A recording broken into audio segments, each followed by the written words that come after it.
Hi, and welcome to the Grindhouse Girls podcast. My name is Katie, and I'm one of your co-hosts. My other co-host is Brittany, and this week we are releasing our episode on the South Korean Oscar-winning movie by Bong Joon-ho, Parasite. Some of you may be wondering why we are not mentioning the current state of affairs in the United States in this episode. Simply put, this episode was recorded a month ago, so we had no idea what was going to transpire in our country. But we do have feelings and thoughts about it. Now, we're not pretending that we know best or our opinion matters, but we also know that some listeners may not know us personally and may want to know what our feelings are on these subjects. So, because of that, Brittany and I have recorded a separate mini episode that we will release on the same day as this week's episode. So if you are curious about our thoughts and feelings on the situations, you can listen to that. And if you're not, you can just keep listening to the podcast. As always, stay safe out there, and thanks for listening. Let's go for it. Okay. 1, 2. Parasite! Parasite! Parasite! Parasite! Yay! This week we're doing Parasite. Hi, I'm Katie. And I'm Brittany. And this is the Grindhouse Girls podcast, and we're on episode 7, I want to say. I feel like this is episode 7. It's hard to believe that we have recorded that many already, but hopefully this is lucky number 7. So, also, Katie, I didn't know before you go into the synopsis that this month, this episode probably won't air for a little while, of course, but right now we are recording in May. And May is actually Asian Pacific American Heritage Month. So happy Asian Pacific American Heritage Month, everyone. My friend who is married to a gentleman from Korean heritage, she actually posted it. So I was like, oh, okay. And I felt like that was kind of nice because we are talking about a South Korean movie today. So if you only really watch movies that are from America, if you're... Hopefully you're not like that guy who went crazy about Parasite winning the Oscar this last year. Oh no, did you see that video, Brittany? Which one? The one where the guy was like freaking out about Parasite winning the Oscar for Best Picture. No, was he freaking out? Like, hopefully, or oh, was it was such a meme. He was so upset that a foreign film won Best Picture at the Academy Awards. Because it is the first time a foreign language film has ever won the Academy Award. I do think there have been nominees before. I know Roma was nominated and won Best Foreign Language Film the year before. And a lot of people thought Roma was going to win Best Picture because it was on everybody's like favorite movie. Roma was the best picture last year, in my opinion. But sorry, go on. I haven't sat down and watched yet, so I'm totally down for us doing Roma because I've been like it's been on my mind, and then I got distracted because that's why we have this podcast, so we actually watch the movies we mean to watch. That's the whole point, and hopefully you watch them too. And it's genuinely, universally a really great movie. I don't know anyone who's seen it, whether they're movie snobs or just regular people, like the movie-going public. Everyone has liked this movie. So there was this guy, and I don't remember his name. I didn't even watch the video. I just watched other people comment on it. But this guy got very upset that the Academy decided to give it to a foreign language film, which personally, I still think The Lighthouse got snubbed for Best Picture in a lot of awards. But Parasite is so good, like, I don't know how you can not like this movie and not say it's Oscar worthy. It's funny, it's sad, it's dramatic, it's kind of a horror. It's not really a horror movie. I think the marketing is very, very, well, it's not A24 though, is it? I don't think A24 distributed it, but they had the marketing like A24 where they didn't tell you anything. And everyone thought it was a horror movie. And then, like, the first time I watched it, I was, like, sitting in my living room. It was, like, midnight, I think. And I was just like, this is funny. Why is this funny? Why am I laughing at this? But so some people were upset, I guess, that a really good movie won the Academy Award. I was joyous that they won, honestly. I went back and rewatched all of the acceptance speeches at the Academy Awards because Bong Joon-ho, he's been making movies for a very long time. The only other one I've seen, and I hope this isn't forever because I have his movies on lists, is The Host, and I watched that. The Host also has one of the actors from this movie in it as well, Song Kang-ho. So, yeah, Song Kang-ho, because everything on IMDb is the American way, and in Korea, you have your last name first and your first name second. But Song Kang-ho is the dad in this movie, and he was also in The Host. And it's like a monster movie, but it also has this beautiful black comedy, and that's what he's kind of known for, is black comedy, but also like really, really heartwarming stories about families. He's got a lot of like family stuff in his movies, at least from those two. So so that's Bong Joon-ho's been making movies for a very long time. He's a very good director. He did direct one English film called Snowpiercer, which is like a sci-fi movie, which I've heard good things. Have you seen Snowpiercer, Brittany? I haven't, but Snowpiercer is one of those movies that, like, before Parasite, I would say if you heard the name Bong Joon-ho, you were probably thinking of it being synonymous with Snowpiercer, just because that was more of a wide release movie. I guess because it was technically like an American film as well. Mm-hmm. I know his movie, I believe Okja, which is on Netflix. That movie. All of his movies also has this underlying theme of like social climate, whether it's like social class or whether it's some kind of statement about the environment. So he's also one of those very socially conscious directors. There's always that thing in his movies. Yeah, I agree. He does always have social commentary, but he does it. He's very similar to is it Jennifer Kent who did Nightingale. He does have social commentary, but he tells the story so well that you don't feel like it's being like you're not being taught a lesson. You're just learning as you enjoy the movie, which is what makes him such a good filmmaker. He and the whole production staff, which is why I think they deserve the Oscar. They didn't go out to make an Oscar bait movie. They went out to just make an entertaining film, and they did. Other than Parasite, probably my favorite Best Picture nomination. There was a lot of really great movies that came out last year. It was a great year for movies. But I love Marriage Story. Yes, I love Marriage Story, and Marriage Story was actually released on Netflix, and so I watched it, and I was like, damn, Netflix is really doing us all a service here by releasing it. Yeah. They've been so snobbish about Netflix movies in the past. I remember Beasts of No Nation? Yeah, Beasts of No Nation. Yeah. And it got kind of snubbed, but it got snubbed because it was only on Netflix. So, like, there are rules that are really old-fashioned, and sometimes the Academy just is old and set in their ways, and sometimes they're just, like, stupid. I don't know.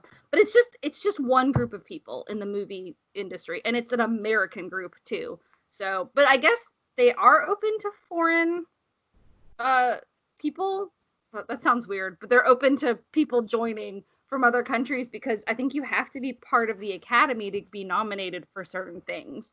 But I don't know if it's just maybe only Bong Joon-ho is in the Academy because none of the actors got nominated, which I found surprising because the acting was superb in this movie. But that's the thing. I don't know if you realize this, in very strong ensemble films, usually the lead actors don't get nominated. That seems to be a very common thing. That happened too with like TV shows like Game of Thrones. No one ever got nominated for a lead actor. Everyone got nominated for a supporting actor because it's an ensemble piece. And I think it's a little bit how the production defines it and a little bit how the Academy defines it. But because there's not really, this is definitely an ensemble piece. There are a lot of really, really, really good performances in this movie. And pretty much everybody in the movie has been in a lot of stuff, except I think maybe the two younger actors, the two younger siblings, maybe haven't been in too much. I'm not really sure. Park So-dam, I love her name, by the way. She plays Jessica. Mm-hmm. And the guy that plays Kevin, And she's which gorgeous, by the way. I have to point that out. That she is so pretty. Like I love her. She's my favorite character. I love her hair color in the movie too, which I don't think she's still, because I watched a bunch of interviews with the cast, and she doesn't have her hair like that anymore. But she has this really pretty like black, but with this auburn red hair in the movie, and she's like so pretty. But she's so funny, and she's such a conniving character, and I love her so much.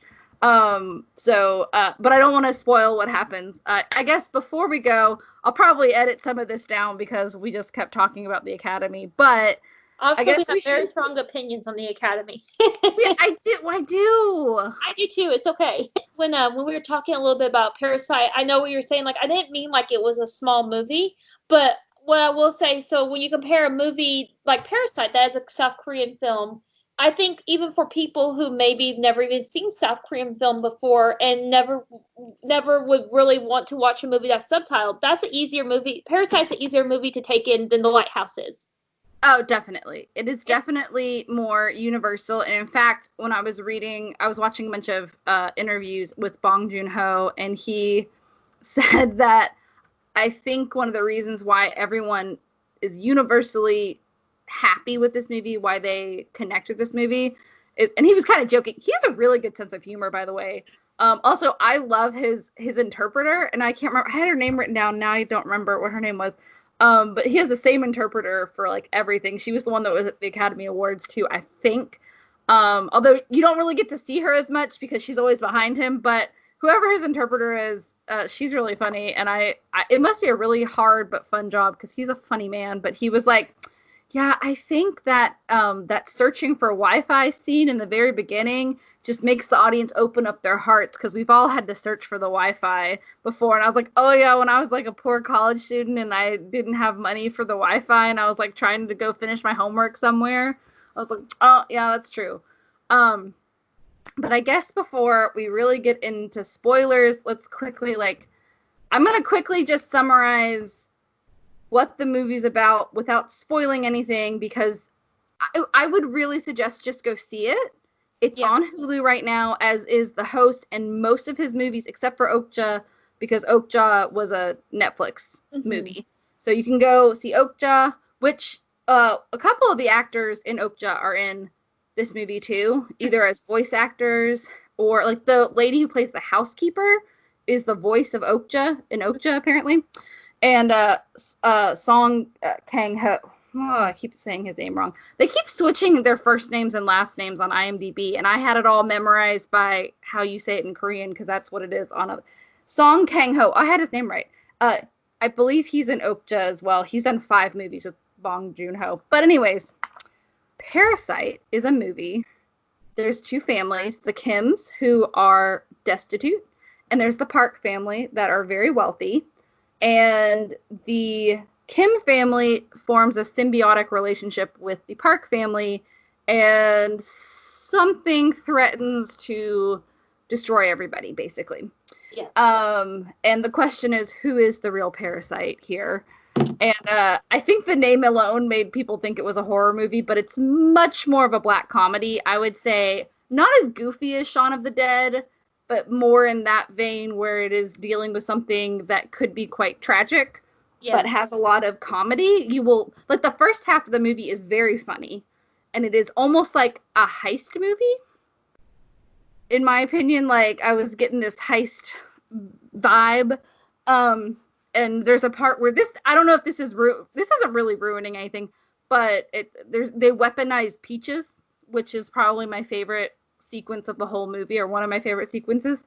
And basically this family, one family is rich, one family is poor. It is a class struggle movie, but they don't make either family evil or bad or anything. Everybody has their faults and everybody has their strengths. Like, one of the families is very together and they work hard together, but they're destitute. And the other family, the Parks, are wanting for nothing, but they don't have the best family relationship. But they're also not like your typical rich bitch family. Like, it's not like Dharma and Greg, where the rich parents have a terrible marriage and the poor parents have a great marriage. It's just like, everybody has their problems, and just because you have money doesn't mean that everything's going to be perfect.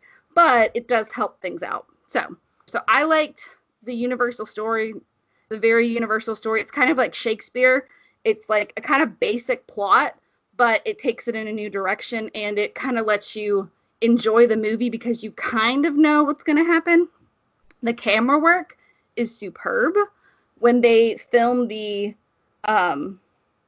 rich family, all the angles are filmed very tall, very like up on a hill. And then when they film the poor family, everything's like down and low, and it's great. It's very like symbolic and metaphorical. It's great. The acting is really natural. It's very believable. It moves fast. It's a fast-moving movie. And I just love that it's a Black comedy. What did you like about it, Brittany? Oh God, I love, so as you know, I'm a sucker for good writing and I love good scripts. And this is like a top tier script. It is so clever. Of course, I wanted to point out, we know Bong Joon-ho is the director. He's also the writer. Han Jin-won is his co-writer. I'm not quite sure how the script was divvied up, but they co-wrote it together. So I definitely want to mention Mr. Han Jin-won. It won Best Original Screenplay at the Oscars, and they were actually the first two Asian writers to win a Screenwriting Academy Award. So definitely thought that was worth throwing out. This is one of those rare scripts where the movie to just a normal person, I think, watching the movie, you're gonna enjoy this movie. I mean, it's just a great movie. But if you're like me and you really want to kind of analyze things, everything in this movie is so damn intentional, and that makes it so freaking awesome to watch. So just going off what you said, I agree with everything you said, but I feel like the script is so good, and that was definitely my favorite thing about the movie.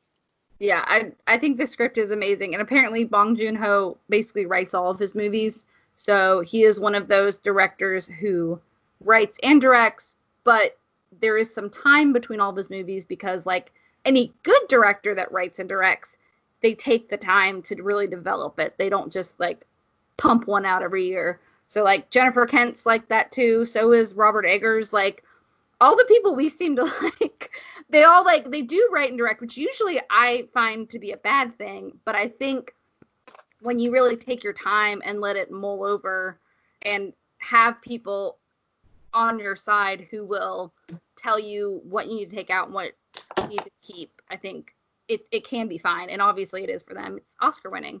The only thing I didn't like is there's one medical thing that's mentioned in the movie, and I didn't notice it until the second time I watched it, and I was like, that is not true. And a plot point kind of hinges on it. And I was like, I'll talk about it when we get into spoilers, but I called my mom, the RN, and was like, is this true? And she was like, no, it's not true. So it's like the only thing that bothered me. And if you don't care about medical stuff, if you're not a doctor or you don't have someone in your family who's a medical person like me, where you like actually want to know if that's true or not, or you're just paranoid like me too, you probably won't notice. But that's the only thing I didn't like. Was there anything you didn't like, Brittany? Not that I can think of.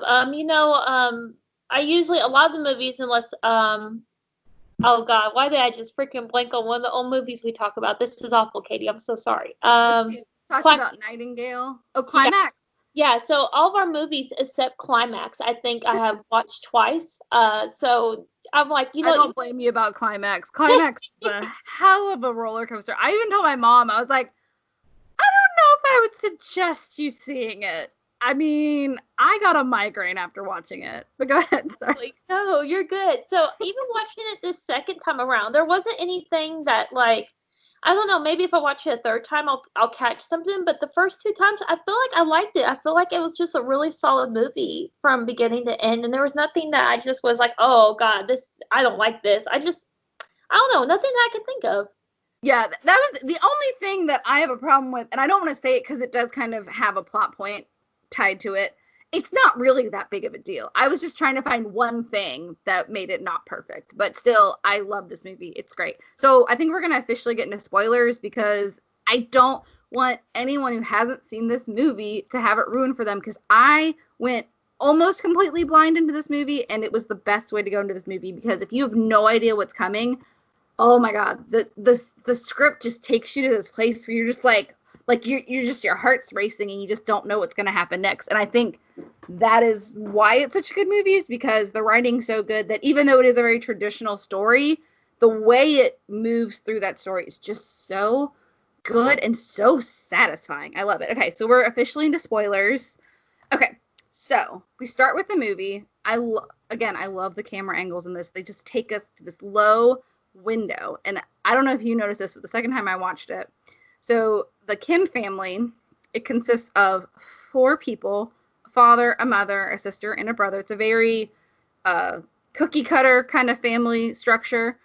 Ki Taek is the father. Chung Suk is the mother.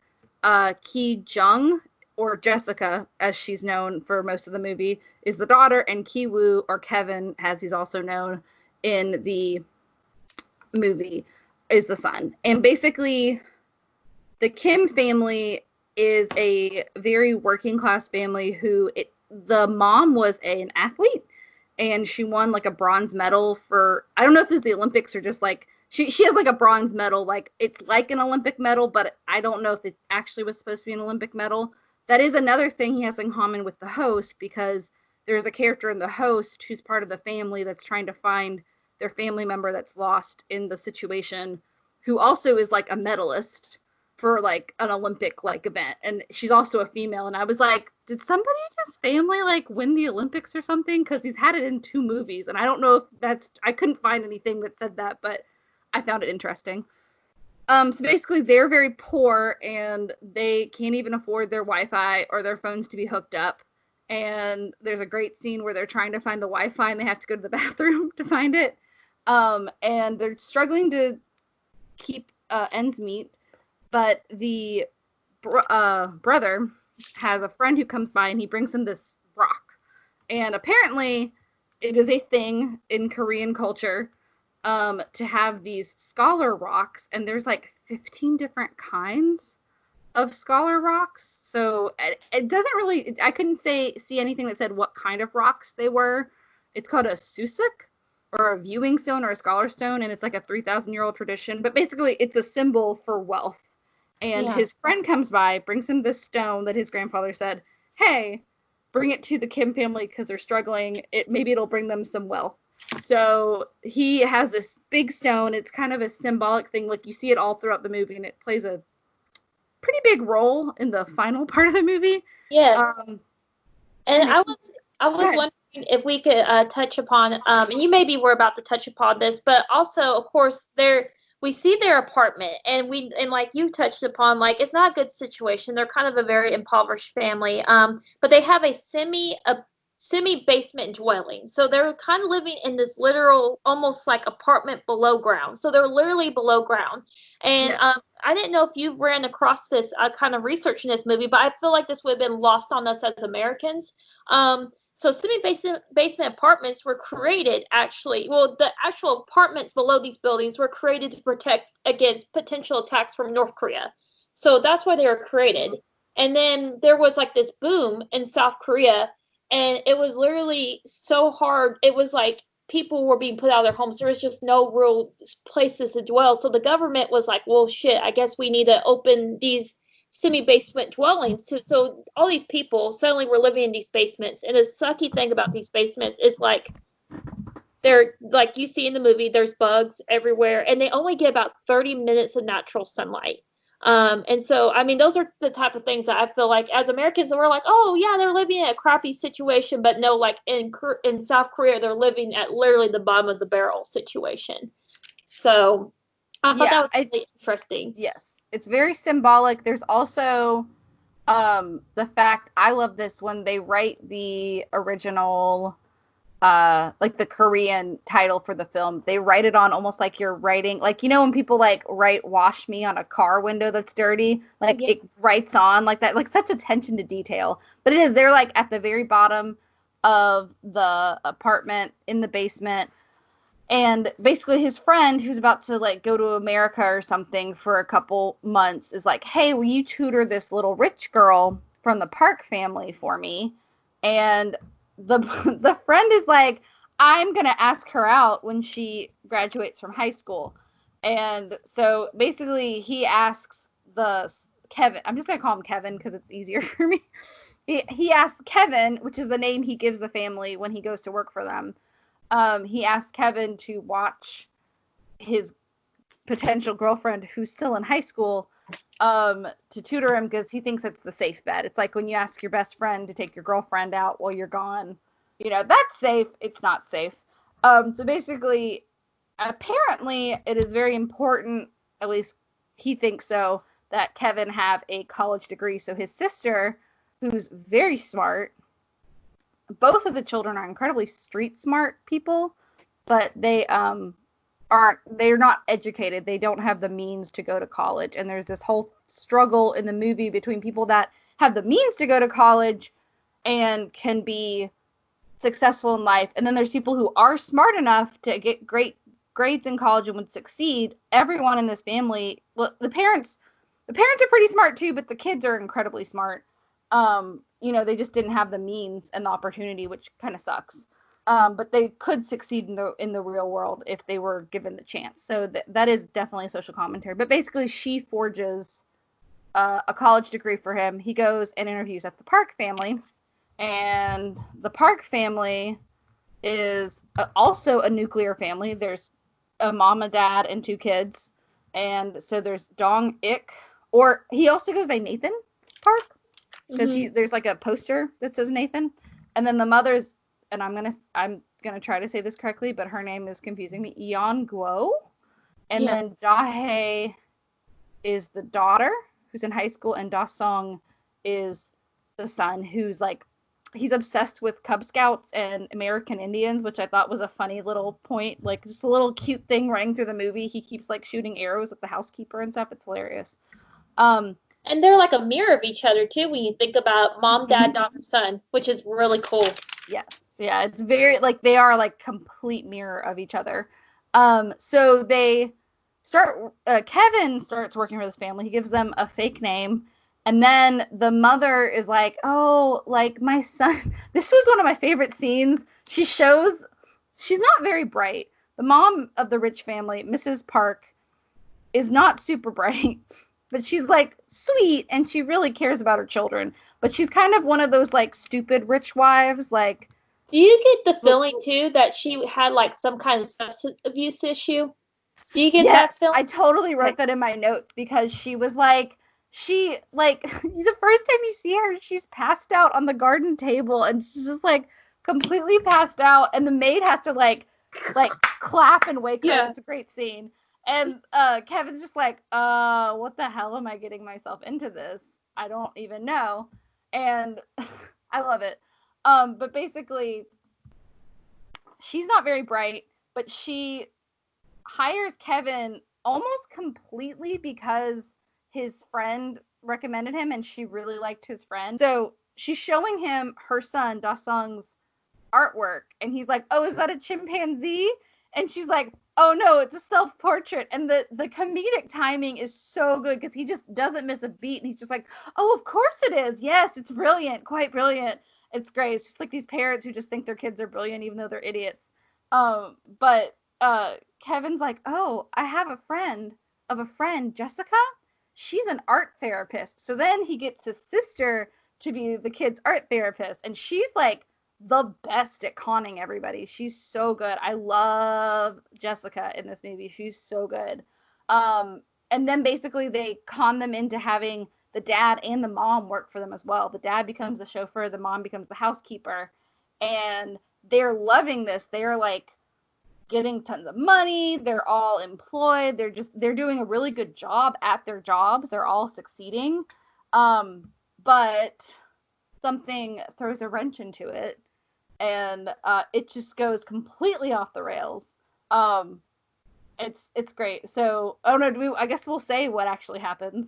Yeah, and what I love about this movie is you already have a very compelling movie in the first 2 acts. You're just like, yeah, this is a good movie. It's like you said earlier, it's almost like a heist movie in a lot of ways. Mm-hmm. And then you get to the 3rd act, and it's like, holy shit, this is bonkers. Like, what the fuck is happening?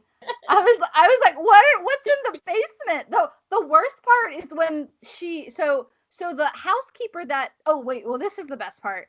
The best part, in my opinion, not the best, but I mean, like, my favorite sequence and I've already said this, is the weaponized peaches sequence where Kevin finds out from the daughter who he starts having an affair with.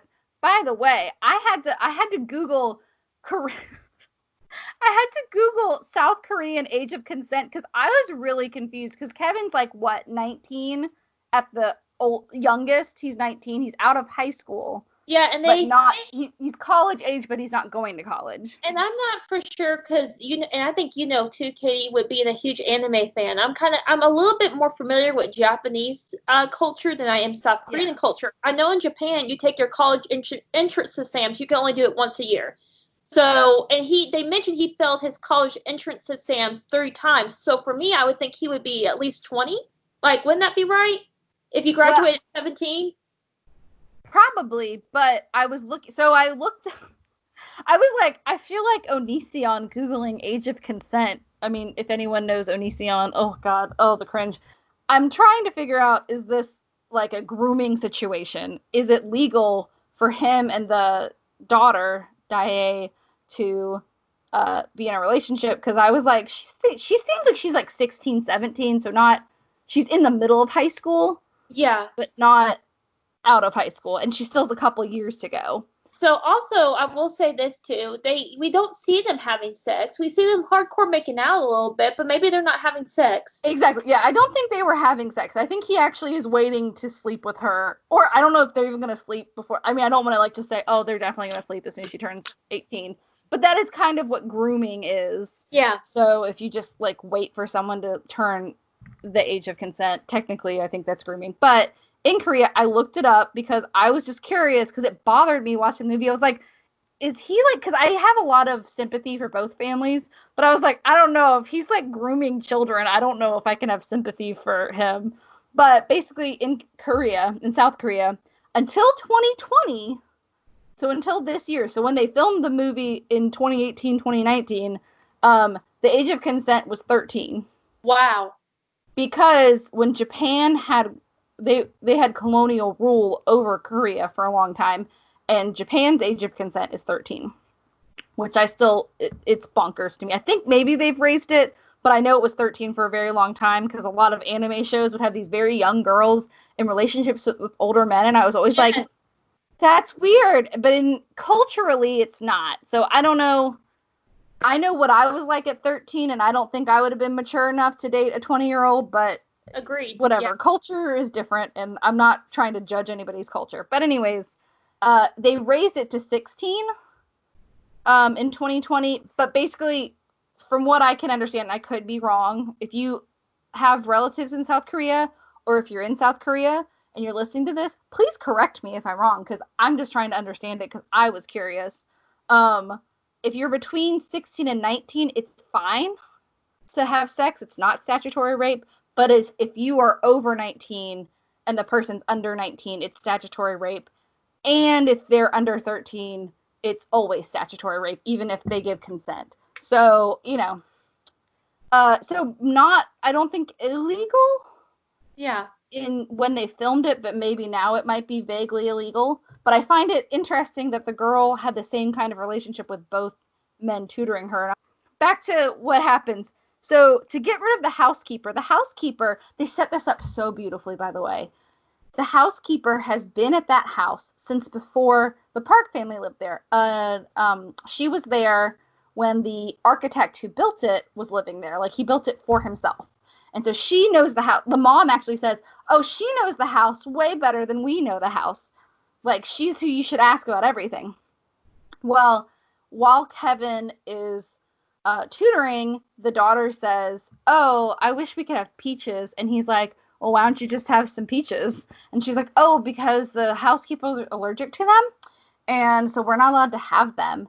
And by the way, that's based on a real thing that happened in Bong Joon-ho's childhood. He had a friend who was allergic to peaches. No one believed them, and they brought a peach out, and all he said was, and it was horrific. It was the worst thing I've ever seen. So they just had a really terrible allergic reaction. I don't think they died, but it was like prank gone wrong, just really wrong.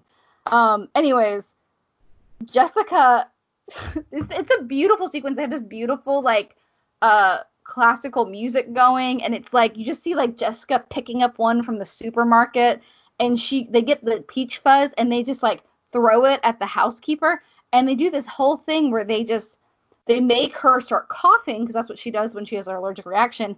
And then the dad goes to the doctor's office and takes a selfie, and he's like, "Oh, isn't this the housekeeper?" To the wife, and she's like, "It is." He's like, "Oh, I didn't mean to like eavesdrop, but she said she had tuberculosis." And then they have this setup where they show this hot sauce packet on the pizza, and it's the best scene in the movie because the wife comes up and she's already convinced that this lady has tuberculosis and she shouldn't have hired her in the first place. And then and he puts the hot sauce on the tissue that she throws away. Like, it's perfect timing. It's great. And he's just like, and the mom like almost faints. It's great. It's like a Shakespearean moment of betrayal. It's great. It's a beautiful setup. But the housekeeper comes back. The Park family goes on vacation. And now, to their knowledge, none of these 4 people are related. The Kims have all said they have different names. So they don't know that they're all family, which I thought was stupid of them. I thought they should have at least had the husband and wife be honest. Like, I don't think that would have blown their cover if the husband and wife were just like, "Oh, my wife is a housekeeper." Like, I don't understand why they didn't do that. You know, like, it just put them in a really bad situation for when they eventually will get caught. I was like, why didn't you do this? But maybe they didn't think they would hire a wife. You know, like at a lot of corporations, and so I thought this was a really interesting just little tidbit. So we don't really know what Mr. Park does. We know he's incredibly rich, and we do see when something tech. Yeah, when Mr. Kim goes to the interview, it says another brick, which I didn't know if it was like a reference to the Pink Floyd song "Another Brick in the Wall," like if it was like being a clever little like, oh, just another cog in the machine. But yeah, wouldn't put it past Bong Joon-ho because he's just that good of a writer. Yeah, but I thought I couldn't help but think maybe it's like how we have corporations here in America where it's like, you know, you can't be dating somebody in the same office. Like maybe they thought the family would take a similar kind of, well, we don't want this kind of your wife and husband working together, work wouldn't get done. Right. That's what I kind of thought. Perhaps. And I don't remember them saying anything like that. And I've seen it twice now, so I don't think I missed anything. But yeah, no, not saying they said anything like that, but maybe it was that kind of mindset. Perhaps. And I mean, I kind of get it, but I'm like, it just sets you up. Like, if their real plan was to work for this family forever and make a bunch of money, then like eventually the truth is going to come out, especially because the boy is dating the daughter is dating the Park's daughter. But I mean, it's one of those where like there are plot holes, but the plot holes are of the family's making and it's their weakness. So like it's totally fine that there's a plot hole. But basically the Parks go out of town for the son's birthday. They go camping. And the whole family decides to, which is, again, I don't know why they decided to do this. Because the whole time I was thinking, they're going to come back. They're going to come back. The Kim family decides to, like, have a little party at the Parks house while they're gone for the weekend. And the old housekeeper knocks on their door. And I'm going to let Brittany take it from here. Yeah, so of course, like Katie kind of said, the old housekeeper is allergic to peaches. They have her out of the house, and she's been there for years. And you even see her like with her little suitcase, and it's like a really just freaking sad scene. Like you feel so bad for her because like the Kim family are kind of the protagonists. And of course, you're wanting them to succeed, but you're also seeing who's really getting hurt by their plans for success. So, and I hope I'm pronouncing her name right, but Moon Guan, the housekeeper, she comes back, and I still don't know what happened to the poor woman's face, but it looks like she got her ass beat. I don't know for sure, but it looks like she does, and she's staring into the camera, and of course they're all just, and I think it's just the rain. She's just disheveled because she doesn't have a home anymore.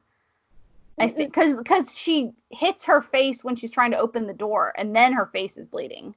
Yeah.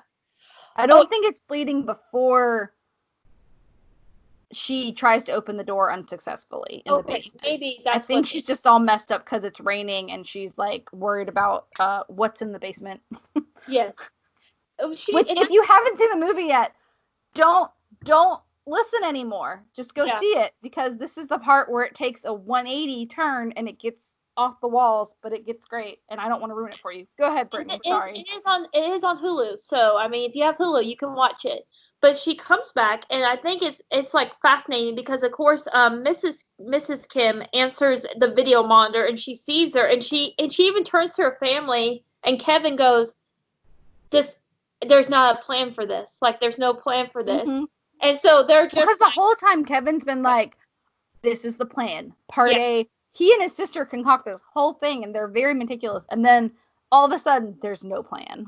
There's a wrench, and so Mrs. Kim lets her in, and the family's hiding. They're trying to listen. They're trying to eavesdrop, trying to figure out what the hell is going on. And she's like, "I left something in the basement." And it's actually like the second time I watched it, it's one of my favorite little moments. And she turns and she's like, "Do you want to see what I left?" And Mrs. Kim's like, "No, you're good." And so, like, time has passed. She's sitting on the bench. The whole family's like, it was the creepiest part too. Like, I was like convinced when I saw it that there was going to be something really terrible in the basement, and it was going to be like, what? I feel like, spoilers for Us, when they go in the basement in Us, and they find like all the, like, that part, I was like, oh no, it's going to be like this. Oh no. Although I don't remember if I saw them both the same week, and I can't remember which one I saw first, but the first time I thought it was going to be something horrific in the basement. Yeah, and because you really don't know. You're just like, what fresh hell is this? And so Mrs. Kim goes down there, and Moon Guan literally has her body between like the bookcase and the wall, and it's like this image that you're just like, what the hell is happening? Like, what's going on? I don't understand. You feel like Mrs. Kim in that moment because you're just like, what is going on? And she's like, help me push this. And they get it open, and she just runs, and you're with the camera following her down this dark alley. Oh, it's great camera work, too. Yeah, you feel like, it's almost like when you're in a haunted house. Like, if you love going to haunted houses, it feels just like that. Like, you don't know where you're going, what's going to pop out at you in the corner. And that moment, you're kind of, it is scary in a way. And there is a literal fucking human being just hanging out, just having a good old time on a cot in a basement that even the owners of the house didn't know about. Yes, exactly. You're just like, what the hell? So turns out the man is Gun Se. He is Moon Guan's husband. He has been down in the basement for 4 years. He's hiding out from loan sharks. Literally no one knows that he's down there except for her. Yeah, and which apparently the loan shark thing. Sorry, but I mean, I just want, like, so the only reason I knew about this was because of, thank God, the song Gangnam Style. Because the song Gangnam Style is actually a social commentary on the fact that everybody in the Gangnam part of the capital of South Korea, which I'm now blanking on, everybody in that city, Seoul, I'm sorry, it's Seoul, obviously. Sorry, in Seoul, the Gangnam part of Seoul is like all these people that have put themselves into tons of debt to look amazing. And that's that whole music video. The reason everybody's like rich and dressed to the nines and being idiots is because it's a social commentary on the fact that everybody's like maxed out in debt in Korea. Apparently it's a huge problem. I don't know if it still is. So I thought that's another part of his social commentary that he just kind of sneaks in. It's not a huge part of the movie, but he just is like, oh yeah, like I'm hiding from, it's nothing big and mysterious. He's just hiding from loan sharks. So it's like relatable. Yeah, exactly. And it's really, to me, it's kind of like was upsetting. Like, this is one of those movies that I didn't cry watching it, but talking about it kind of makes me want to cry just at the helplessness. Like, like when you think about it, but that's what, and so Moon Guan is like literally begging Mrs. Kim. She's like, we don't have a home, we don't have anything, please. And the whole time it's like her husband's just so set to his faith that he's just like sitting there drinking a juice while she's like literally pouring her heart out on her hands and knees, like, please just feed him once a week, I'll pay for the food, just make sure he has food. And this is what made me very mad. So I feel like most of the movie I did root for the Kims, because of course, like, who wouldn't want someone to escape from poverty? Like, of course, like, that's the American dream. And obviously this is a South Korean movie, but as Americans, we could understand, like, why would anyone want to live in a place where there's bugs, where their kids sleep? But then she's just like, no, I'm not doing this for you. Like, I'm going to tell Mr. and Mrs. Park. I'm not doing this. Like, and you're just like, you're both poor. You both have very bad situations, and you don't want to help. And I thought that was interesting too. That rather than these people of a lower social class stick together, that she's so ready to turn on her. Well, and I think it's a commentary on human beings aren't always going to be a stereotype. A lot of characters will be like, poor equals good and rich equals bad. But that's not reality. Yeah. Everybody is, I hate to say this, but many, not to call back to 50 Shades of Grey, but everybody are shades of gray. Nobody is perfectly good or perfectly bad. Everybody has faults. That's what I like about this movie, is that no character is perfect. I like the Kims and I like the Parks. Honestly, I like both of them. I think they both have good things about them.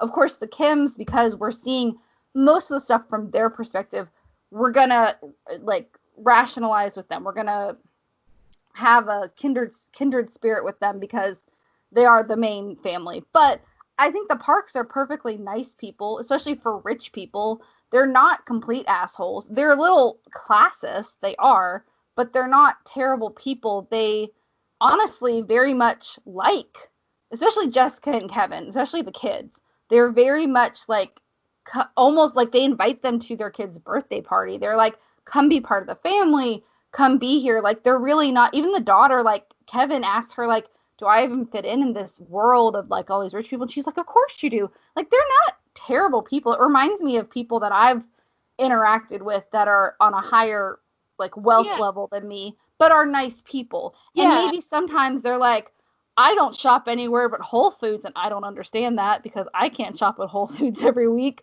But they're not, but that doesn't mean they're bad, you know? And I like the subtlety of this movie. I feel like, if anything, the Parks are out of touch, maybe. I think that maybe the word... Now, Mr. Park, and I know we will touch upon this too, I feel like Mr. Park would be the one that is more classist. I think the other members of the family, the mom and the children, are more out of touch than just being hateful. Yeah. And I think Mr. Park, it seems like he works really hard. There are people that seem to work hard for what they have, except for like the wife, because I think maybe she was just like that hot cocktail waitress that got Mr. Park's attention or something, because she just seems real young and dumb. And every time the husband brings up, but you love your wife, right? Every time Mr. Kim's like, you love your wife, right? He's like, yeah, we'll call it love. And I'm like, yeah, that's the way I felt too. Like, yeah, it's more like lust, and now he's married to her and has children with her. So. Oh, yeah. Also, there's a really weird... Well, I guess we'll get to this. We'll get to that scene later.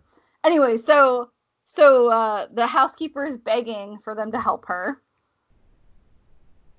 And, so housekeeper is literally begging Mrs. Kim on her hands and knees. And she's calling her sister, which I guess is like a term of endearment in South Korea. And she's like, yeah, it's one of my favorite parts. Because she's like, sister, please help me. And then... She's like, sis. She's like, don't call me sis. Yeah, and then the entire freaking Kim family who's eavesdropping all fall down the stairs.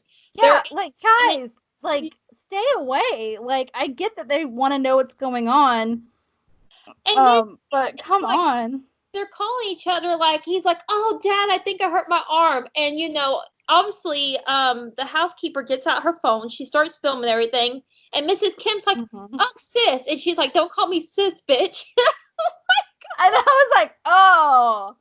Yeah, it's one of those, like, it's the hubris. It's the hubris of they got too big for their britches. And she's like, I'm not going to call you sis. I'm not going to help you out. And then the tables just turn, and it's great. Yeah, and I mean, it's like a blink of an eye thing, too. Like, it's happening so fast that, I mean, it's just the way it's directed and the way it's acted, it's so brilliant. So there's a shuffle. Of course, since they have the phone, and they have the film, she gets her husband upstairs because she's like, you need some fresh air. And they have the whole Kim family, like, on the floor, huddled together with their hands up. And they're just, like, having a grand-ass time. They're laying on the couch. She's giving him a back rub. She's, like, mimicking the North Korean leaders. And he's like, no one mimics the leaders like you do. And it's just, like, this really, I don't want to anger Kim Jong-un, but she makes a really good impersonation of Kim Jong-un with his She's like, our mighty leader, Kim Jong-un, will be missile launching. Yes, and it's just pretty like funny. it It is. must be a daily thing in South Korea because I always forget. Like, I'm always like, oh my God, it's a threat. But I'm like, it must be a lot different when you live literally right next door to Kim Jong-un and, like, you're just like, yeah, he might launch a missile. I don't know. But that's why they have the basement, is because people hide. So she says, she's like, oh yeah, rich people built these basements in case Kim Jong-un ever decided to actually bomb us. The whole thing about the Kim family is, yes, they're poor, but they're all very close knit, Yeah. and they're a really close family, and they really do everything together, which is beautiful. They find a weak spot, and I feel like the phone rings first. So I think what it is that they're so the housekeeper and her husband are reminiscing when the house was empty, and they're listening to the record. Oh And yeah, you're right. yeah, You're right. So the Kims attack them and start fighting to get the phone, because the whole reason they've been able to keep them hostage is because the housekeeper takes a video of them all together in the house and is going to send it to the Parks.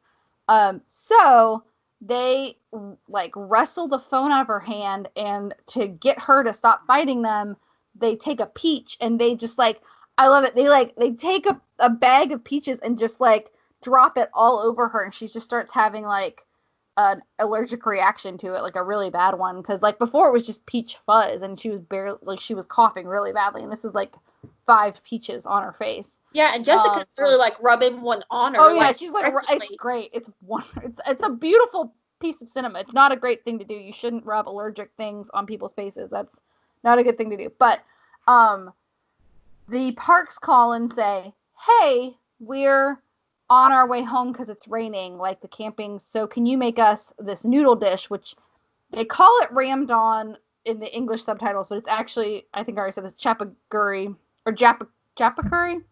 Chapaguri, which is 2 kinds of ramen noodles, like cheap ramen noodles, mixed together. And then they asked, can you put some like sirloin on it, like fancy beef, like Kobe? I don't think it was Kobe beef, but like fancy, like basically Kobe beef, in there too. Because, and I love this too, because it's just such a little detail, but it's like this cheap like meal for the peasants, but they're just putting on the fanciest meat just to make it like, just parkify it, just richify it. It's great. So they wrestle the housekeeper and her husband back down to the basement, and the housekeeper almost escapes, but the Park family comes in, and the mom, she doesn't mean to hurt her, but she like kicks her down the basement stairs so she doesn't get caught, but she hits her head really hard. Yeah. So they're not trying to consciously hurt anybody, but kind of incidentally, the mom accidentally hurts the housekeeper fatally. And they don't really know that it's fatal, though. They tie them up, they silence them. There is a really cute, like, nice scene where the dad, Mr. Park, is talking to the housekeeper's husband. And you've seen, like, if you pay attention to the beginning of the movie, you'll see, like, lights flicker. Yeah. And apparently he likes to flicker the lights. I don't know if he says it in Morse code. I think he does say it in Morse code to thank Mr. Park for letting him stay, even though Mr. Park has no idea that there's a man living in his basement. Oh my God. Basement of his basement. Like, I'm like, oh my God. That's one of the most heartbreaking things, because he does this like and he's telling Mr. Park, like, and there's like, he goes, I can't remember. He's like, I may have been born in this basement. I may have had my wedding in this basement. And he's like, but and you even see the condoms, like the condoms he's used. He's like, but love will keep me you comfort. And so, and he talks about the ritual, and he's like literally, he's almost out of them, by the way, too. Yeah. He's almost out of them. But he's literally like banging his head to turn on these lights. And then Mr. Park goes, oh, the sensor's messing up again. Oh, I know. He's like, oh, something's going on. I mean, like, he has no idea. And then I feel so bad for the Park family, because there's been a man living in the walls. Not really in the walls, but there's been this whole trend in Hollywood of bad movies being like, there's a man in the walls. Like, there was The Boy, There was this movie Shut In that wasn't a boy in the wall movie, but they made it sound like it was a man in the wall movie. There's apparently one with Gary Busey as a man in the walls. It's like a whole genre of bad horror movies. And we have to talk about, so like while this is going on, it's being juxtapositioned kind of with this scene of Mrs. Kim talking to Mrs. Park, and she's eating the ramdon as our English translators call it. And she goes, she was like, she starts talking about the ghosts in the house that their child had saw. And this is the part I had a problem with, but go ahead, because I'll tell you why I had a problem with it. Well, I'm going to open my LaCroix so I can hydrate. The scene just creeped me the hell out, because when you think of things as a child, so there are certain things I remember as a child that is a whole other story that I've seen. I feel like I've seen ghosts in my lifetime when I was a small child. I did, but I know I'm not a crazy person, okay? I promise. I did see at least one real ghost, from what I remember. Me too. So ghost stories, woohoo! But so like when they're telling the ghost story, basically they say that it was the son's birthday, and he's such a spoiled little brat. He gets up in the middle of the night, devours his cake out of the refrigerator, and he saw the husband from the basement, because he would sneak up in the middle of the night to get food out of the refrigerator. He saw him come up, and he had a seizure. This is the part that bothered me, was because I called my mom because I thought this sounded weird. She says, when a kid has a seizure, you have 15 minutes to get them to the hospital or they're dead, which sets up a part later on in the movie because he has another seizure, and that's where the main conflict that causes the worst part of the ending. The ending's very bad, but like not bad, like it's a good ending dramatically, but it's very bad for all the parties involved. But I was like, I have relatives who have seizure disorders, and I have a lot of friends who have had seizures before. If it's an isolated incident, you need to let them finish having their seizure before you take them to the hospital. Like, you don't rush them to the hospital. You do go to the hospital if they've never had one before and it's abnormal. Or if it's like someone who has a seizure every couple of years, you should probably take them. But some people have seizures every day, and it's just part of life, But I was like, that's not true. And I called my mom because I was like, maybe I'm overreacting. I'm not a doctor. And she's like, nah, that's not true. Like, there's not like a 16-minute window to get someone to the hospital. So Bong Joon-ho, like, come on, dude. I'm glad you brought that up, because that actually is something I had a friend touch upon that I want to bring up. So yeah, I'm glad you brought that up for sure.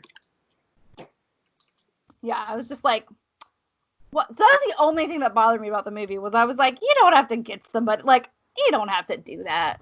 But anyways, not that big of a deal. I think he did it for dramatic reason. Like, oh, we only have a short time to get him to the hospital when he has his next seizure. So anyway, so he had a seizure, and it like scarred the mom for life. And I like this scene because Mrs. Park may be simple, may have a substance abuse problem. We're not sure. They don't confirm or deny that.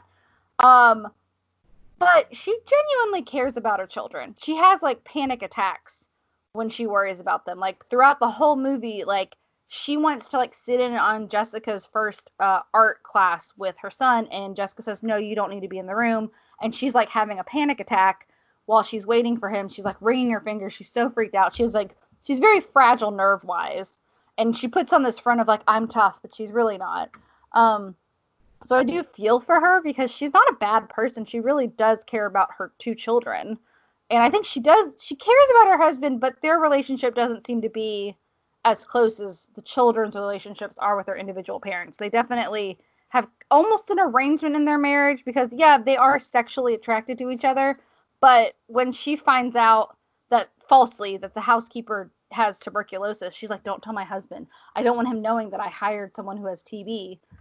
And who's going to get our whole family sick. And it's like, well, but like, I mean, you didn't know, so why would he be mad at you? So I feel like maybe they have a weird marriage, like not a completely loving marriage. Whereas you see the Kim family, there's a part when they're all drinking at the Park house when the Parks are gone, and the father and the mother start having a fight about something, and they fake fight in front of their kids, and the dad acts like he's going to punch the wife.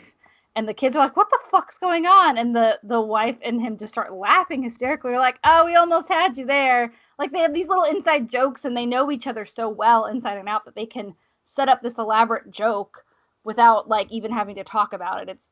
They have a nice marriage, and I like that. And but it's even like the way, and I'm glad you touched upon that, it's because the Kims, like, it's not just the way they're filmed in close quarters because, you know, they live in incredibly close quarters, but even in every scene, they're filmed together. They're sitting close to each other. They're standing close to each other. They're near each other. The parks, you don't really see all of them at once. And when you do see them, they're kind of spaced out from each other. Well, and Bong Joon-ho said that, let me see if I can quote this correctly. So in Korean, the name for family is represented by two Chinese characters that represent eating together. So he purposefully filmed the Kim family eating meals together, being close together, because it means family. And really, I thought of Goodfellas, which I finally watched recently, which was very good. Almost every scene where the family's eating, whether it's the mob family or just the actual nuclear family that the main character's in, they're always eating because that's what people do. Like, you eat with your family. If you're a close family, like, there's a whole thing about, like, everyone should have at least one meal with their family every day. It keeps you safe and it keeps you, like, together. But the punishment for the Kim family, the worst punishment they could have is to be separated. Yeah. And unfortunately, it doesn't end so good. So basically, the Park family comes back. They have accidentally injured the housekeeper, and they have to sneak out of the house. There's this really weird scene where they're having to hide under a table, and Mr. and Mrs. Park are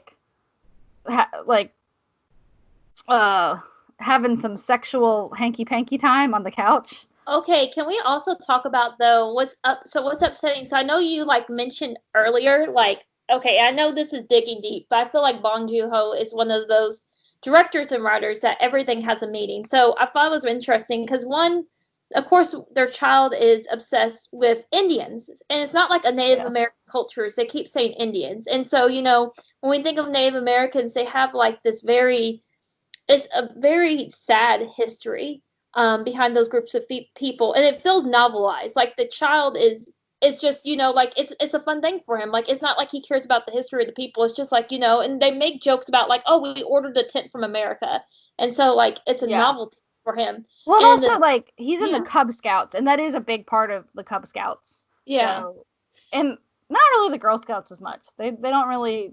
Girl Scouts are more just scouts, but I mean, all Boy Scouts and Cub Scouts kind of have, like, Native American traditions. Like, that's kind of, like, where it comes from, some of it.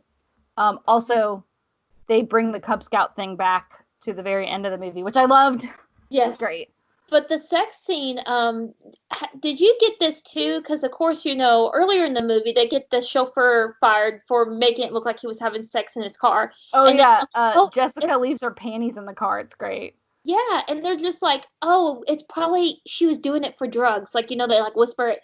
But then when they're sex scene, they're literally fantasizing that she's having these sexual. So it's like, it's interesting that the fantasy is being poor and selling her body for sex. They're not making love.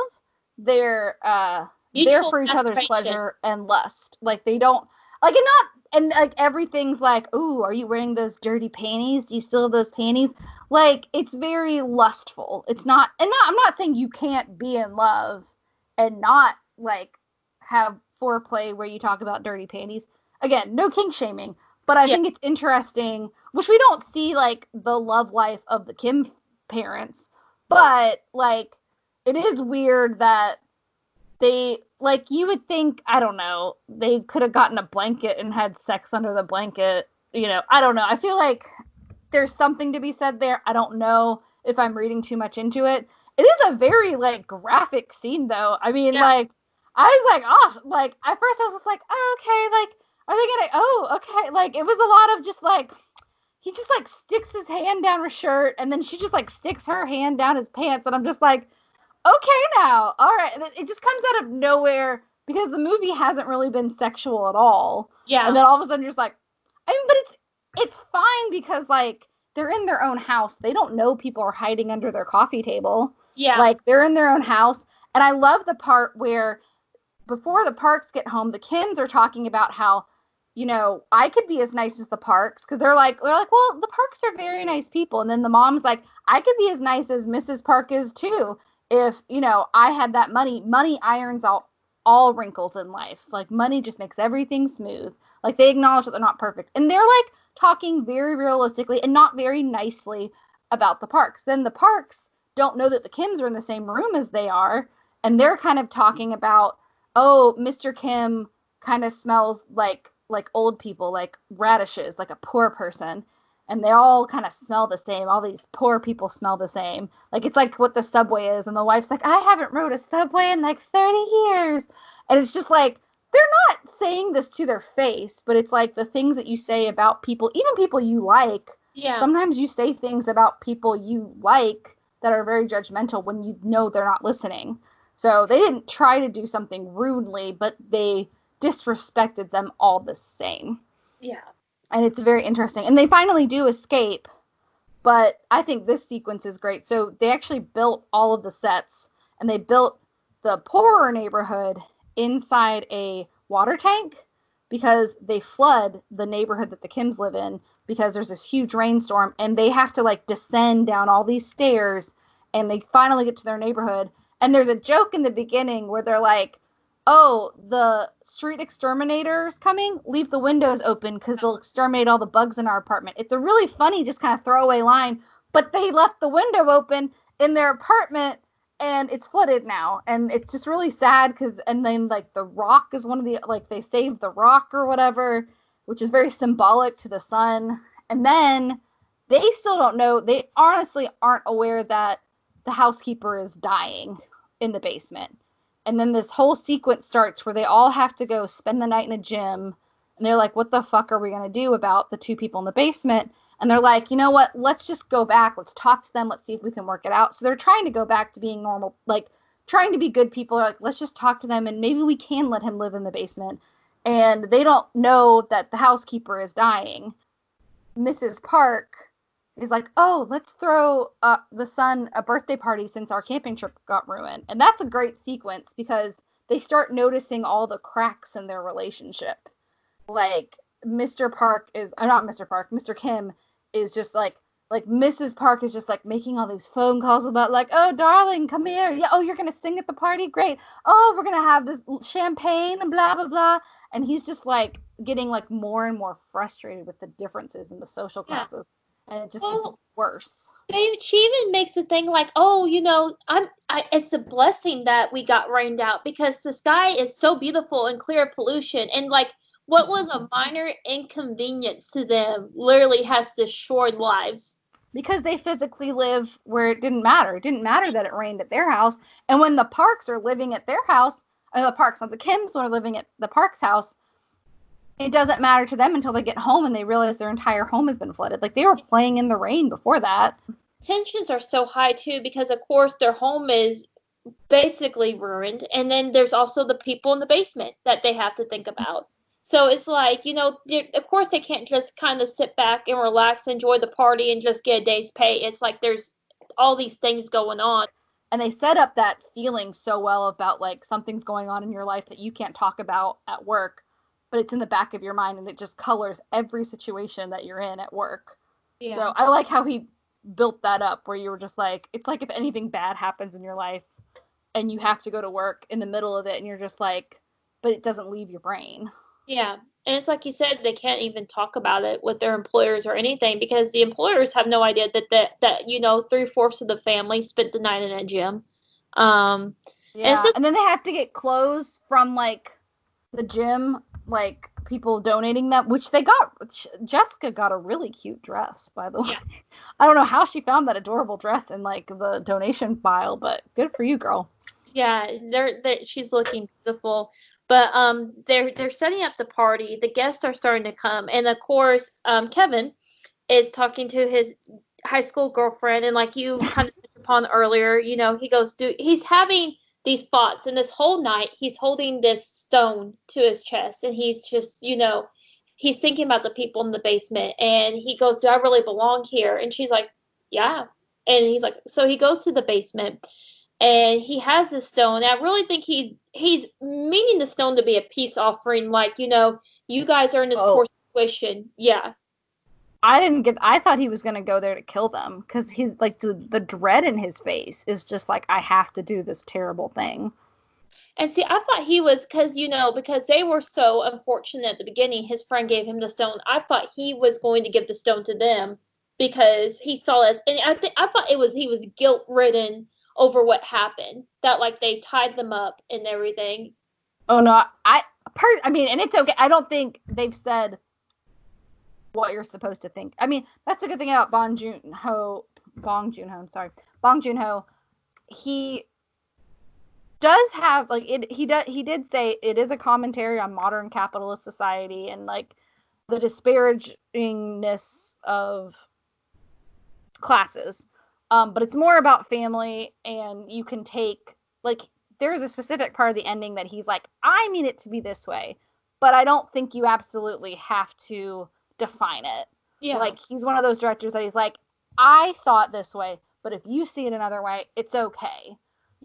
And he really said, really the meaning of it is that everybody's a parasite. The poor leech off the rich, but also the rich leech off the poor for like labor. Like, the Parks don't even drive themselves to work. Like, they don't drive, they don't clean their own house. Like, they're leeching off the poor people, just like the Kims are leeching off them for money. And it's like, there's like a very fine line between coexisting and parasites, but there should be a respectful way for, no matter if you're rich or poor, you should respect every person enough to coexist with them. And that's kind of like the line gets crossed, and yeah, definitely just eating on them. But I definitely thought Kevin was about to go kill him. Like, he had the intention of killing them because he felt guilty because his face just is so serious, and it just like, he seems like he's like, I have to go do this thing. What is he gonna do? I feel like it was the gravity of the situation that like maybe he would give him the stone and release them, and like maybe, because there is such a dedication to family, but maybe he was thinking like, okay, like after the events that happened, there was no way they were going to be able to continuously pull this off. Like, like realistically, I feel like Kevin is kind of the one that is like, yes, he's crafty and yes, he's smart, but there's just a little bit more of like, I don't want to say humanity in them. I don't mean it like that, but I just feel like there's more of this common, like, there's a deeper goodness that I feel maybe runs for him, if that makes sense. I think there was, and I think this is his turning point. It's very interesting. I don't know. I mean, that's how I felt. Like, I felt like he was going down there as a peace offering. Okay. I think he was really stupid if that was his peace offering, though, because that's a really good weapon. Like, I mean, that's why I was like, he's gonna go murder them. Yeah. I mean, that's why I was like, oh, Kevin, don't do that. And it was a really bad idea because he ends up dropping the rock just like they all tripped down the stairs before. Yeah. And the other guy gets the upper hand. And he doesn't know that the housekeeper is Debbie, figures it out. And he's like, oh my God. And then the husband, it is a great sequence. Yeah, it is. It is, because what ends up happening, of course, is Kevin goes down there and she's gone. She's been gone. And it's a very sad situation because you see it earlier, just minutes before in the film. She's talking to her husband. She knows she's dying, and she mentions the mom's name. She's like, get revenge on that bitch. And her husband came and talked to her because his mouth is bound, and it's just a very cruel scene to think about. And once again, the Kims have no idea. They think they're tied up. They have no idea she's dying. They have no idea the hell her husband's having to witness watching his wife die. But Kevin goes down there. He almost like creates is it called a garrote, like the thing you put over the head?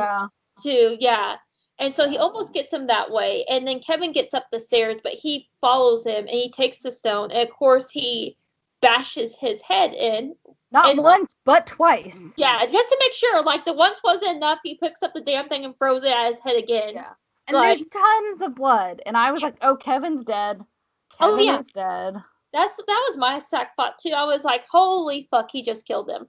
And so the husband goes for the party. And meanwhile, this is another thing that's going on, is that Mr. Kim is telling, no, Mr. Park is telling Mr. Kim, like, they have the Native American headdresses on, and he's like, Yeah. you're going to do this, and we're going to pretend we're Jessica's Indian. going to come in with the cake. Yeah, and they have, like, this great, beautiful plan of how this, like, perfect birthday party's going to go. And, of course, Mr. Kim is just not feeling it after the night he's had. And Mr. Park's like, I want to remind you I'm paying you. And yeah, that was the part where I was like, if he only hadn't said that.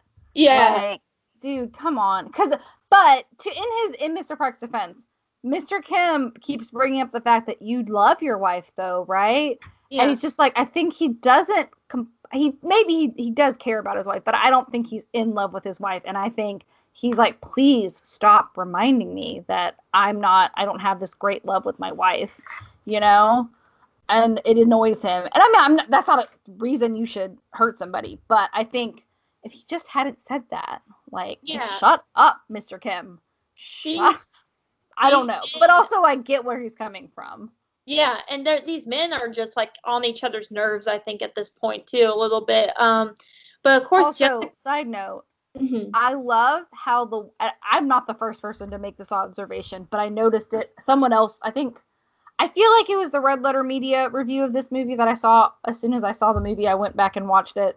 But they were saying how, like, the weather when Mr. Kim interviews with Mr. Park, like the first drive they take together, it's beautiful and sunshiny and it's a smooth ride. And then, like, in the middle of the movie, like when things start getting kind of weird, there's like a truck that almost hits them and it's raining. And then by the time the last, like, drive he takes with him, it's like rainy and nasty and the weather gets worse and worse as their relationship deteriorates. I thought that was a great choice in directing. Yeah. It's very smart, and I actually didn't recognize that. I know exactly which scenes you're talking about, but I didn't think about that being. I don't think I would have if I hadn't watched a review where someone said it, and I was like, "Oh, that's," and then I watched it the second time. I was like, "That's clever." Yeah, it's very smart. But the husband, he's walking through this house, and of course, all these beautiful rich people are outside. They're clapping. They're starting to essentially having the best time. Yeah, everyone's so pretty. Jessica looks so pretty. She's carrying the cake. And here comes Beyonce. And he has blood on his face where he was bashing his head against the lights. And he just comes up and he plunges a damn knife into Jessica's chest. Yeah, and then she puts the cake in his face. And then everyone starts fighting. And the little boy whose birthday it is starts having another seizure. Yeah. And so the dad, because they set up the 15-minute thing, the dad and the mom are freaking out. They're like, we have to go. But Mr. Kim, because Jessica got stabbed, is like trying to, like, keep her from bleeding out. And then Mr. Park's like, come on, you have to drive us. And then he kind of gives up and he realizes what's going on. And so he tosses him the keys. It falls under Ginsei? Yeah. The housekeeper's husband, who I thought he looked real crazy, which I love. Like, he looked perfectly normal in the basement, but as soon as, like, he got out in the sun, he kind of reminded me of Gollum. I don't know if it was because his eyes were really, like, wide and stuff, and he played that part really good, like someone who hasn't seen sun in like 4 years. He's scary as hell. He is scary. He was really scary, but he seemed normal in the basement, and then he did a really good job. He and the mom start fighting, and the mom ends up killing him in self-defense with the skewer from the barbecue with, like, a bunch of, which the dogs start to eat the barbecue while he's laying there dead. It's great. Also, he says, Mr. Park, and Mr. Park's like, do I know you? And it's like, oh. Yeah. It's like absolutely sad, but just like, it's one of my favorite lines in the movie. He's like, do I know you? And he goes, respect! Like, oh yeah, I guess respect. So, like, and then Jessica's, like, bleeding out, and then Mr. Park, when he's talking to the housekeeper's husband, who's, like, dying and screaming respect, is like, starts smelling him, and it's like, ooh, that smells bad, and it just snaps in Mr. Kim's head, and he just takes the same knife and stabs Mr. Park, just like Jessica got stabbed. And then, like, the actor who plays Mr. Kim was talking about how you do see this moment where his eyes close, where he realizes, like, oh, I shouldn't be doing this, or I don't want to do this. But he also said, like, Bong Joon-ho was like, I don't think you really need to, or it might have been Song. One of them was like, because they were both talking about this part, I don't really think you have to take any meaning from that. He was like, I think it's better left uninterpreted, but I do think like he doesn't really hate Mr. Park. And in fact, in the epilogue of the movie, he apologizes to Mr. Park, like, you know, Mr. Park does not survive his injuries, but he feels very badly that he killed Mr. Park. He doesn't really hate him. He was just annoyed with him that day. It was just a bunch of stuff going on. And then, like, you see the girl, the daughter, with Kevin on her back. Yeah. So he's still alive, but he's really injured. And I thought Kevin was going to be the one to die, but unfortunately it's not. Well, I mean, I don't want any of them to die, but Jessica's the one that passes away. Which is sad because she's so smart. It's like when Marjorie died in Game of Thrones. I was like, no, not the smart one. Nothing of her own. I mean, kind of her own fault because it was all their fault. Like, they shouldn't have been doing what they were doing. But also, like, I understand. You can't really say it's their fault either. It's just a really bad, like, no, they shouldn't be con artists. That is illegal, and that is not a good thing to do to somebody. But they were so desperate, you understand their plight. Like, it's an understandable thing. It's just like, you know, like, as long as you can understand where somebody's coming from, you can, like, be okay with their actions, even if you don't agree with them, you know? Yeah. But it is really sad, especially the part with The Rock being the part that hurts Kevin. That's very ironic. But I love the scene. So basically, the son and the mom survive, but the dad, Mr. Kim, disappears and nobody knows where he is. Yes. And the son keeps going and looking at the house. And for some reason, the mom and son, Mrs. Kim and Kevin, only get probation. Which I was like, that was really nice of them. Like, she killed a man and... Well, it's like, I guess it was in self-defense. They say they mention they don't know, they call him the homeless man. So they never find out who Gunsei is. They're like, we still don't know the motives of the homeless man. And so maybe they're like, oh, she killed him in self-defense and their child is dead and her husband's missing. Maybe that's punishment enough, you know? Yeah. But basically, the Morse code Cub Scout thing comes back because the dad uses the lights to send a message to the son. And the real estate agent swindles some German people into buying the house. So he's living in the basement and he's like, I have to do this. It's my punishment for what I did to our family. I hope you're okay. And the son writes him a letter back and he's like, one day I will make enough money. I will do this the right way, which I love it. Is because it's like, I've learned you can't just con your way into life. Something bad is going to happen if you know, lies beget lies, whatever. You know, I can't do that again. I have to make money the honorable way. And he does learn a lesson. He grows as a person and he decides that he is going to be a lawful person and he is going to attempt to make enough money to buy the house back so that one day his dad can come up the stairs and be free, which I think is beautiful. And there are two ways to take it. And Bong Joon-ho meant it in the really depressing way that it's futile and he's never going to make enough money. But a couple people, and I'm kind of like, they do show a beautiful scene where he does come out of the basement, but then you find out like, well, he's still living in their basement apartment with his mom. Yeah. So probably he's not going to be able to do that. But maybe he is. It is kind of open-ended. It's probably futile, but he could survive and he could make that much money. But, you know, probably not. I'm definitely in the camp of, and I know you're an optimist, Katie, and that's one of my favorite things about you. And I really except about Kevin killing people. I really thought that was like, I was surprised that you're like, Kevin's not gonna go kill him. I was like, well, what else is he gonna do? Guys, if you're listening, Kevin's an idiot. I love you, Kevin, but you're an idiot. Our friends who are listening to this, I hope you weigh in on this and kind of tell us what you were thinking, because this, you know, me and Katie have different ideas, and I'm curious to see if you think or if like you guys had something you think Kevin would go down there with a completely different reason than maybe even me or Katie would think. I think the ending of this movie, I swear I think this is going to be talked about in film schools one day, the ending of this movie, because it mirrors, the movie is a mirror in a lot of ways. Like the families are even mirrors of each other. But the ending is the exact mirror of the opening shot, and I love it. It's cold chill inducing to think.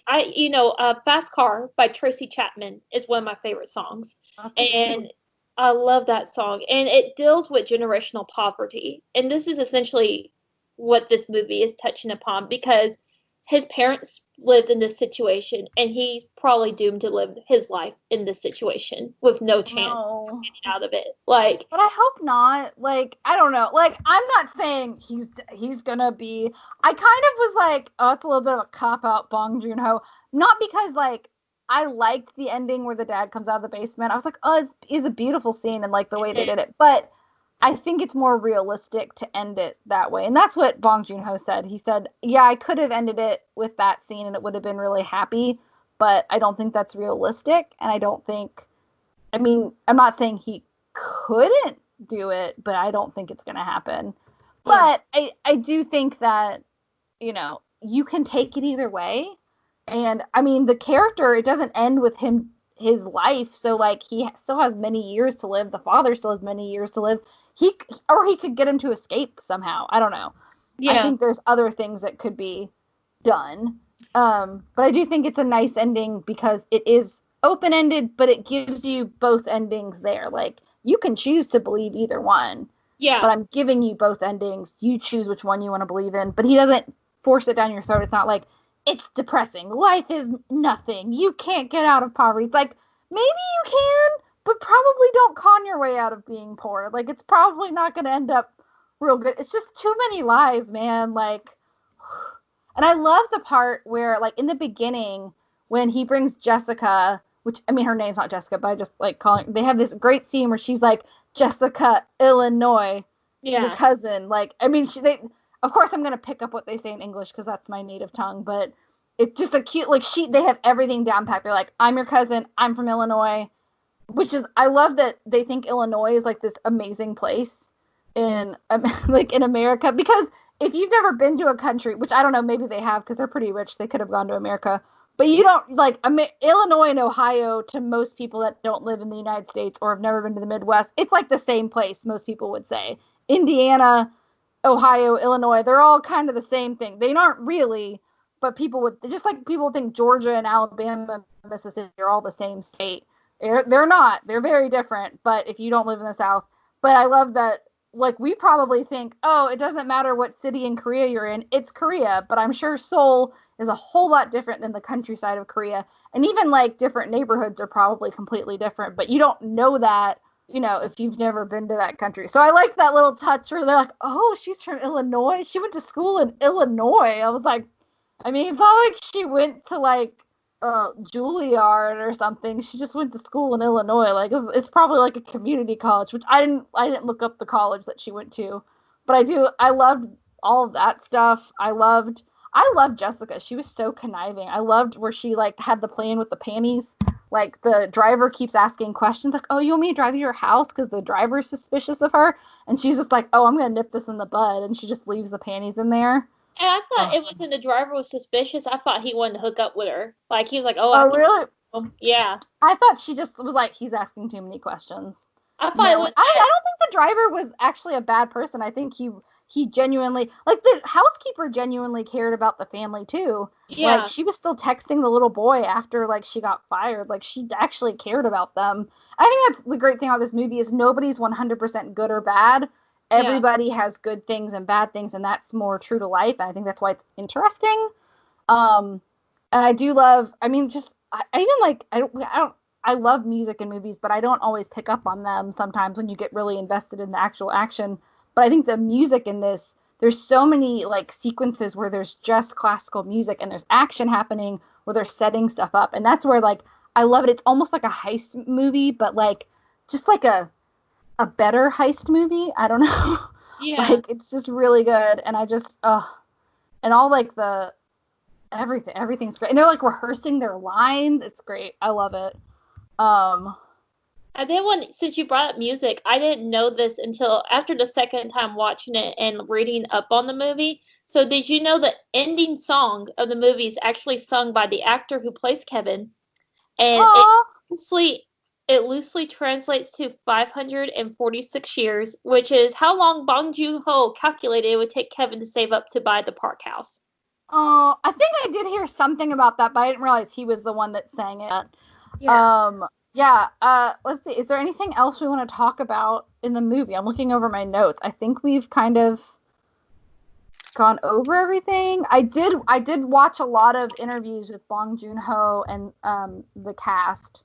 And like I said, most of the cast has worked with him before, but the one that's worked with him the most is Song Kang-ho, who was in The Host. I think he's been in almost every one of his movies, and he is just a really, really good actor. He plays Mr. Kim, and he's so good. I love him, and he's really good at playing shitty dads who are trying to not be shitty dads, because that's kind of how The Host is. I think Bong Joon-ho is a really good director. I think hopefully this opens up doors for people to see more Korean films, because they are really good, and I think a lot of times we do have this YouTuber, offended YouTuber viewpoint. We're like, well, only the best movies are only made in America. And that's not true. No, there are amazing movies all over the world.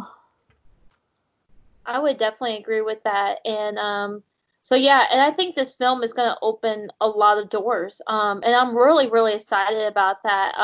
As a person who loves cinema, I'd be willing to watch any kind of film. From any country, so I'm really stoked. I'm really stoked. I heard someone joke that this was the movie that made the Academy Awards cool again, and so I'm really now with the pandemic going on. I'm really interested to see this, going back to kind of the beginning of our conversation. I'm really interested to see how next year's Academy Awards will go. Will Sonic the Hedgehog win Best Picture, or will distributions have to release via Netflix and Hulu some of these major movies? So that is true, because I was saying, like, there are some good movies that have come out that were like made last year. Like, I haven't gotten to watch it yet, but that Emma movie starring Anya Taylor-Joy from The Witch. She's in a movie, and I personally love Jane Austen movies. I'm a big Jane Austen fan. So, like, I kind of want to see that, but I don't know if it actually got released in theaters. I feel like it didn't get released in theaters, because when I was editing our Witch episode, I'm pretty sure I said that. I could be wrong, but I don't think it got a theatrical release, and it looked good. The Invisible Man, which I haven't seen yet, did make it into theaters for like a couple weeks, and then now it's on demand because they had to close all the theaters. So I'm curious if they're going to bend their rules this year too. So out of 10, what would you rate it, Brittany? Oh, this is definitely a solid like 9 film. I'm giving it a 10 because I can't find anything wrong with it. I hate maybe 9.5. We'll go 9.5 because everybody has room for growth. But I don't think there's anything wrong with this movie. It's just a perfect movie. On watchability, I definitely give it a 5, except for the one brief sex scene. There's nothing super inappropriate in this movie. I think most people could watch it. And gore is, I gave it a 2 because there's not really a lot of gore in this movie. I mean, the last scene's pretty intense, but I don't know. I guess I would warn people about it. And then, acting and directing and visuals and writing, I just give it all 5 out of 5. Just amazing. But I have a name for it. What name did you come up with for it? Damn it. And I forgot to write it down and I lost it. I was like, oh my God, I just had it. I felt like it was an alliteration thing for me, where I was like, P is for peaches, but it wasn't Parasite. It was peaches and something else. Originally, I had rated P for parasitic peaches, but then I was like, no, that's too, parasitic. But I was like, rated W for weaponized peaches. Yeah, that works too. I like that one. Now what is go? I know it was. It was P is for peaches and philosopher rocks. But I like your weaponized peaches. Yeah, I like your weaponized peaches. The peaches are just such a big thing. So I like his use of everyday normalcy. And he does. I think he's really good at making actors act naturally. I mean, he probably just does a really good job of casting people, but he did say, he was like, I am very meticulous about everything. Bong Joon-ho said this, but I'm not a control freak, and I actually expect my actors to improvise. So he seems to be like a good director to work with. He's also, by the way, they are making this into a 6-part HBO series. But the good thing I have heard about that is that it's because I was scared that it was going to be like an Americanization something, but instead it's almost meant to be a prequel story. So it'll follow like the housekeeper, and it'll follow like the original building owner, the architect. So it's going to follow like prequel stories. Okay, that's better, because the only thing I heard was what Bong Joon-ho said, I think at the Oscars.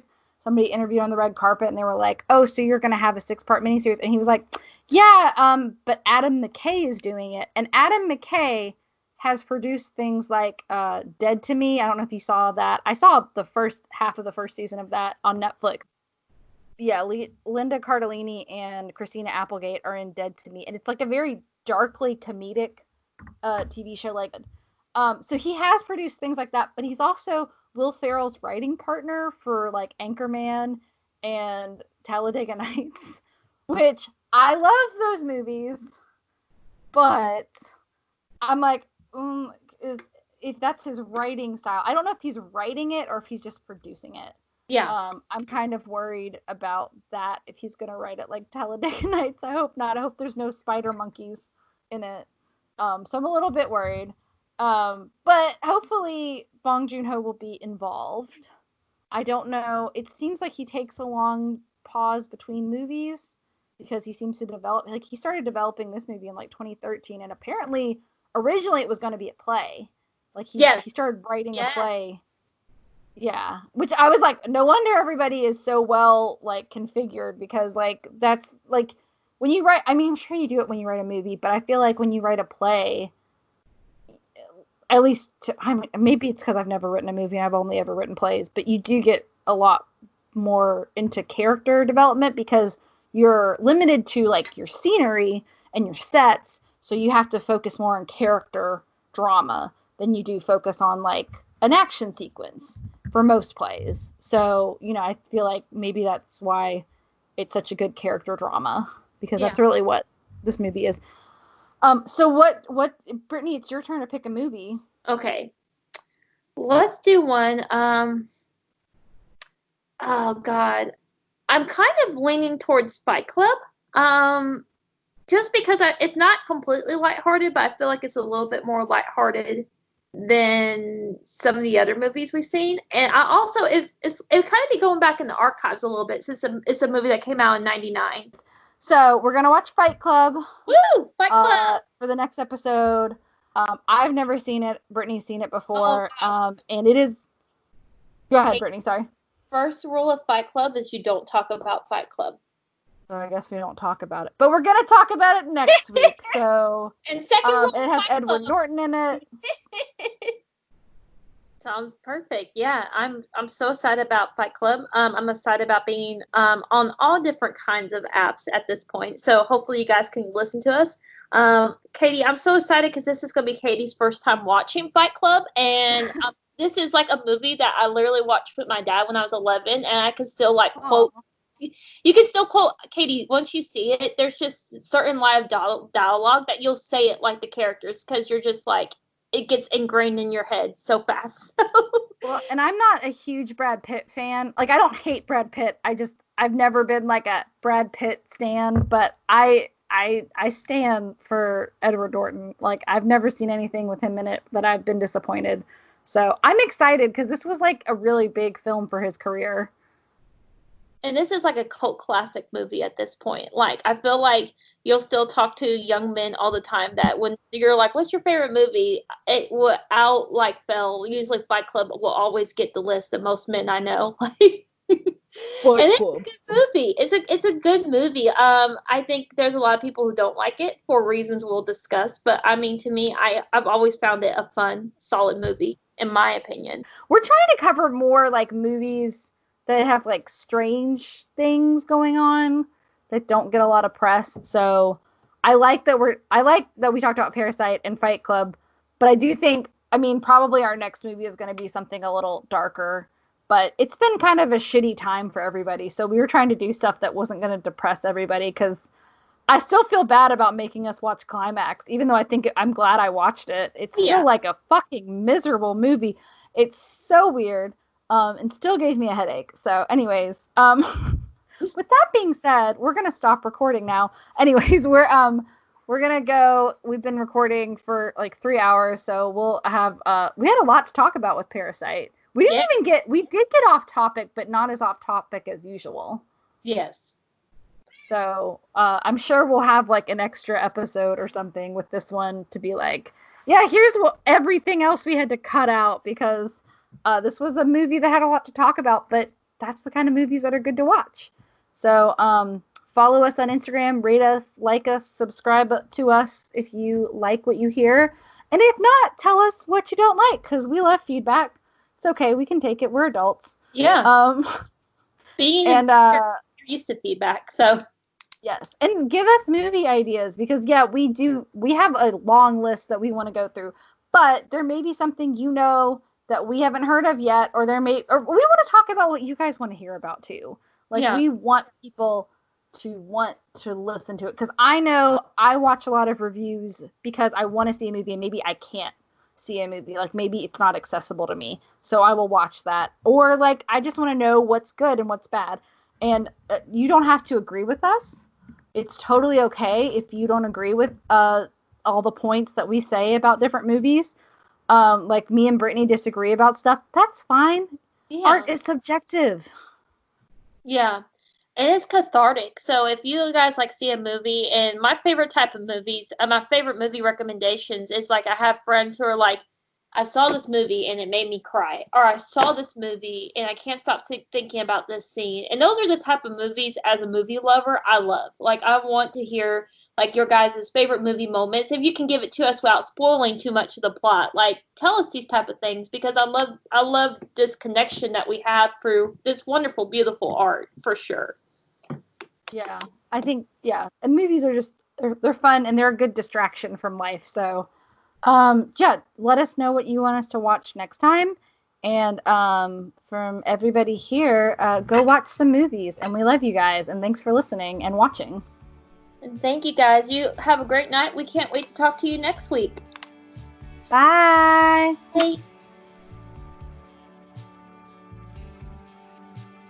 The Grindhouse Girls podcast is a production by Katie Dale and Brittany Ray, and edited by Katie Dale. All music used is royalty free and will be in our annotations. If you have any questions, comments, suggestions, please contact us at grindhousegirlspod.com, or visit our website at grindhousegirlspod.com. Thanks for listening. We'll see you soon.